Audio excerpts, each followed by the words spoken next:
முதல் வாசகம். உன் கடவுளாகிய ஆண்டவரின் தூய மக்களினமாய் நீ இருப்பாய். இணைச்சட்ட நூலிலிருந்து வாசகம். அதிகாரம் 26, இறைவசனங்கள் 16 முதல் 19 முடிய. மோசே மக்களை நோக்கி கூறியது: இந்த முறைமைகளையும் நியமங்களையும் நீ நிறைவேற்றுமாறு உன் கடவுளாகிய ஆண்டவர் இன்று உனக்கு கட்டளையிட்டுள்ளார். உன் முழு இதயத்தோடும் முழு உள்ளத்தோடும் அவற்றை நிறைவேற்றுவதில் கருத்தாயிரு.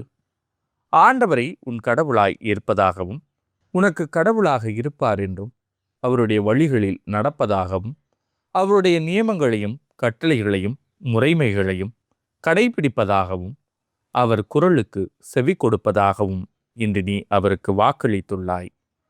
நீ அவருடைய கட்டளைகளை கடைபிடிப்பதில் கருத்தாயிருந்தால் அவர் கூறியபடியே நீ அவருக்கு சொந்தமான மக்களினமாய் இருப்பாய் என்றும் அவர் உருவாக்கிய எல்லா மக்கள் இனங்களிலும் புகழிலும் பெயரிலும் மாட்சியிலும் உன்னையே உயர்த்துவார் என்றும் அதனால் உன் கடவுளாகிய ஆண்டவரின் தூய மக்களினமாய் நீ இருப்பாய் என்றும் ஆண்டவர் இன்று உனக்கு வாக்களித்துள்ளார். இது ஆண்டவரின் அருள்வாக்கு. இறைவா, உமக்கு நன்றி. பதிலுரை பாடல். ஆண்டவர் திருச்சட்டப்படி நடப்போர் பேறு பெற்றோர். மாசற்ற வழிகளில் நடப்போர் பேறு பெற்றோர். ஆண்டவர் திருச்சட்டப்படி நடப்போர் பேறு பெற்றோர். அவர் தந்த ஒழுங்குமுறைகளை கடைபிடிப்போர் பேறு பெற்றோர். முழு மனத்தோடு அவரை தேடுவோர் பேறு பெற்றோர். ஆண்டவர் திருச்சட்டப்படி நடப்போர் பேறு பெற்றோர். ஆண்டவரே, நீர் நியமங்களை தந்தீர், அவற்றை நாங்கள் முழுமையாய் கடைபிடிக்க வேண்டும் என்றீர்.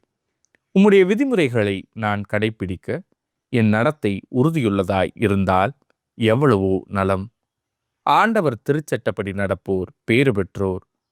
நீதி நெறிகளை நான் கற்றுக்கொண்டு நேரிய உள்ளத்தோடு உம்மை புகழ்வேன். விதிமுறைகளை நான் கடைபிடிப்பேன். என்னை ஒருபோதும் கைவிட்டு விடாதேயும். ஆண்டவர் திருச்சட்டப்படி நடப்போர் பேறு பெற்றோர். நற்செய்திக்கு முன் வசனம்.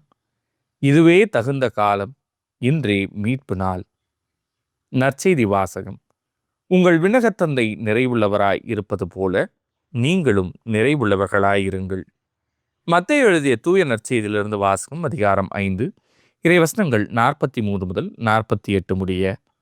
அக்காலத்தில் இயேசு தம் சீடரை நோக்கி கூறியது: உனக்கு அடுத்திருப்பவரிடம் அன்பு கூர்வாயாக, பகைவரிடம் வெறுப்பு கொள்வாயாக என கூறியிருப்பதை கேட்டிருக்கிறீர்கள். ஆனால் நான் உங்களுக்கு சொல்கிறேன், உங்கள் பகைவரிடமும் அன்பு கூறுங்கள். உங்களை துன்புறுத்துவோருக்காக இறைவிடம் வேண்டுங்கள். இப்படி செய்வதால் நீங்கள் உங்கள் விண்ணகத் தந்தையின் மக்கள் ஆவீர்கள். ஏனெனில் அவர் நல்லோர் மேலும் தீயோர் மேலும் தம் கதிரவனை உதித்தெழச் செய்கிறார். நேர்மையுள்ளோர் மேலும் நேர்மையற்றோர் மேலும் மழை பொழியச் செய்கிறார். உங்களிடத்தில் அன்பு செலுத்துவோரிடமே நீங்கள் அன்பு செலுத்துவீர்களானால் உங்களுக்கு என்ன கைமாறு கிடைக்கும்? வரி தண்டுவோரும் இவ்வாறு செய்வதில்லையா?